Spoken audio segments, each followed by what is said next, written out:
Helmets on for safety. Welcome back to Random, and today we're going to be talking about something that's kind of interesting.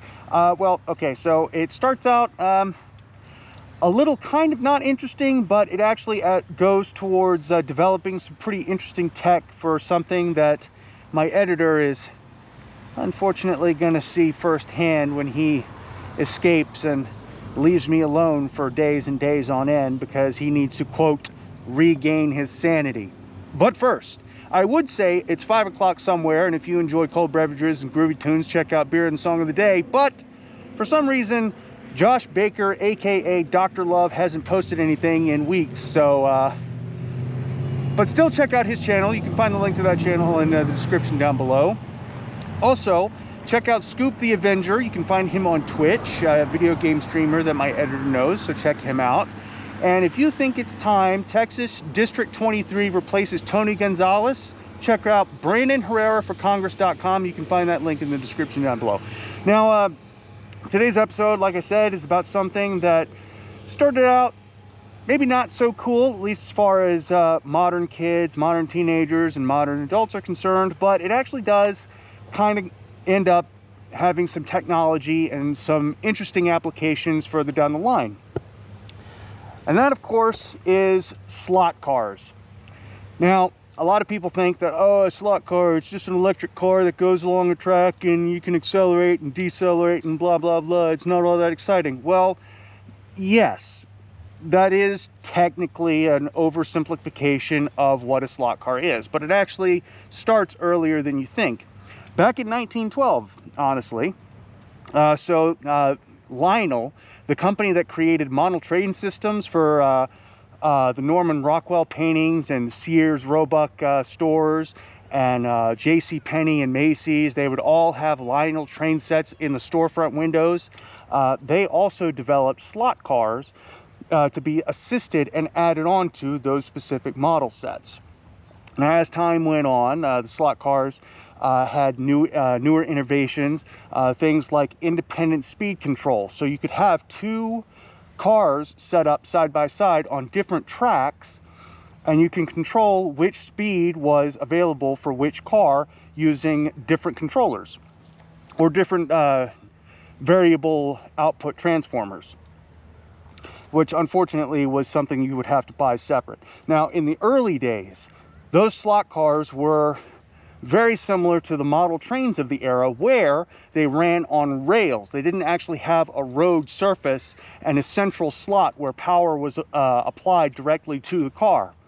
So for all intents and purposes, they were really just model trains that looked like cars, like roadsters, like speedsters, like formula cars from the early 1900s. So like I said, started in 1912. And in 1936 to 1950, sets were used on raised rails. All right, so again, you're basically got a car-shaped Lionel train running on a rail, on a raised set of rails.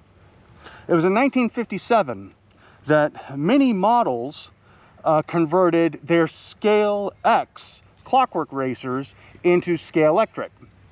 And of course, a lot of people know Scale Electrics from slot car racers today. What was interesting about the 1957 models, some of them were actually wind-up. So you would wind a key that would put tension on a spring. You would set the car on a track, and it would go along its rail with a slot, and that's how it would go from point A to point B on the circuit. Well, after they switched to Scale Electric, of course, they still had the same size cars. They were just electrically powered instead of mechanically powered. So that was one innovation there. Now, as time went on, you have things like section tracks. So you can add track, you could subtract pieces of track to lengthen or shorten a course in a particular configuration or a particular layout. So things like chicanes, things like hairpins, things like sweeping banking turns, you could have those available as time went on. Now, I say all of this, again, a lot of this technology, a lot of the theory, a lot of what went behind it started to develop and started to produce and started making things better. So as time went on, from the 50s and 60s and 70s, unfortunately, a lot of people started going away from slot cars. But what a lot of people don't know is it was actually really good hand-eye coordination training for racing. Now, I know what you're thinking. Oh, well, you're only controlling how fast the car accelerates and decelerates on its track. It's not that complicated. True. But Mario Andretti said that you steer a Formula car with your brakes and your throttle more than you do your steering wheel. Now, what he meant was, when you apply your brakes in just the right quantity, you can break traction in your rear end, and the rear end of the car will start to turn around a particular section of track. So if you're going through a hairpin, you hit the brakes just a little bit harder, your back end starts to slide around, you release your brakes and you hit your throttle, and that actually carries you through the hairpin, and you don't have to turn your steering wheel quite so hard.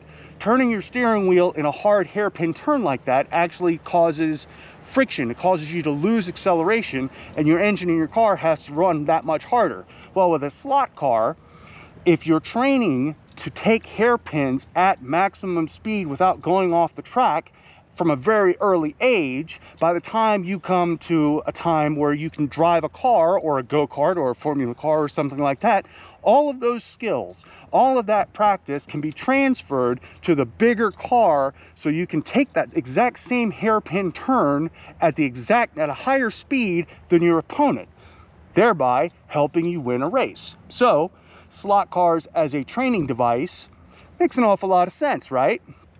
Now, remember how I said a lot of the technology that was first implemented in slot cars was actually used in something that my editor is regrettably going to go and check out later at the end of this year?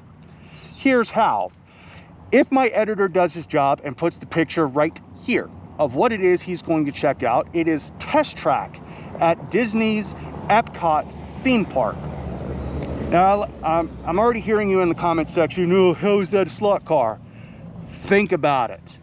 That entire ride is just an overcomplicated, well, okay, not overcomplicated, but a very large, elaborate slot car track, because it has a central slot that the cars, each of them, receives electricity from a main power source, and it has a raised platform that each of the cars goes around. Now, how is that advanced? Well, I'll tell you. Each of those cars has load cells in all four corners.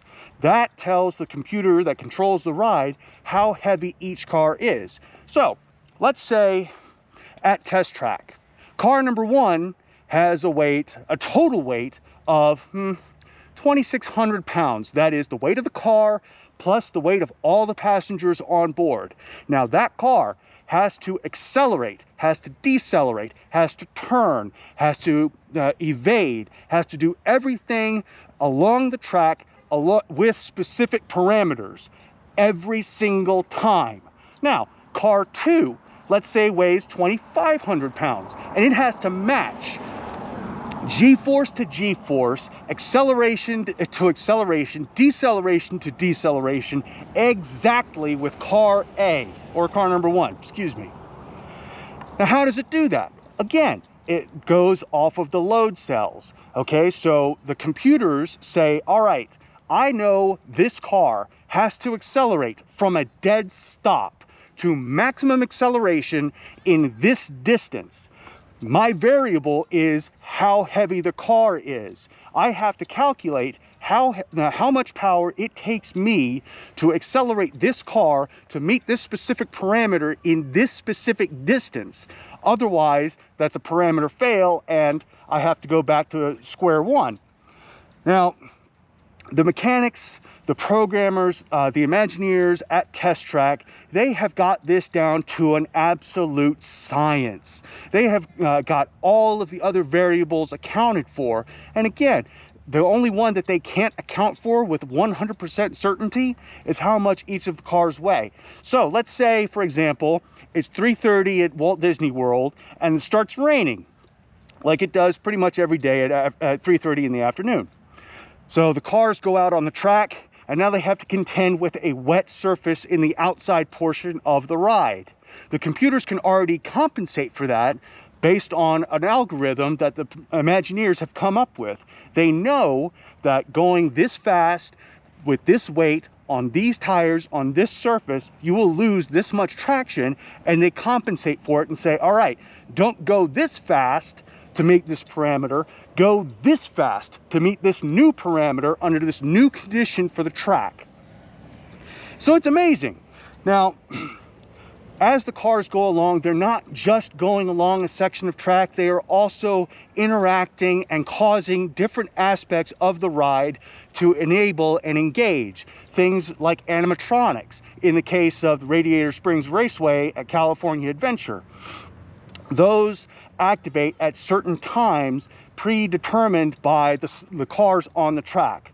Now, all of that is controlled by revolutions of the tires of each car, and they all are programmed off of one vehicle. All right, so what they did was they took one tire, one full-scale tire of what would be used on the car, and they measured from the starting point all the way around the course back to the end point, and each of those revolutions was counted, and after each of those revolutions has elapsed, a new thing has to happen.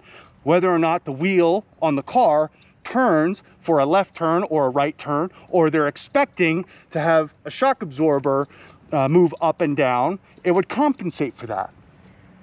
And remember, this is the most advanced slot car track in the world. Each of those cars is all-wheel drive and all-wheel steer and all electric, which is why they are so fast in such a short amount of time. So that's really neat. And my editor, that unfortunate duplicitous bastard, has used channel funds to abscond himself to Orlando without me. Hateful bastard. Anyway, if you got anything out of this episode, please like, comment, and subscribe down below. It helps the channel. Tell my editor that he's a jerk for leaving me and going off to Orlando for fun, and tell me that I'm doing great. And as always, keep it random.